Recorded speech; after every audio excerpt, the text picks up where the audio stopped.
கவிதை சிறு தேன் துளியாய் உருளும் நதி நீர் எழுதும் கவிதை அலை ஓவியமாய் விரியும்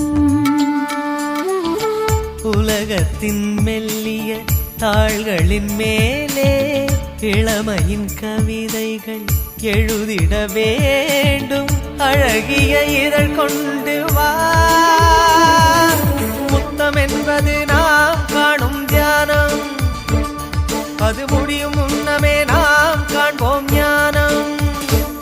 ஒரு பூவெழுதும் கவிதை சிறு தேன்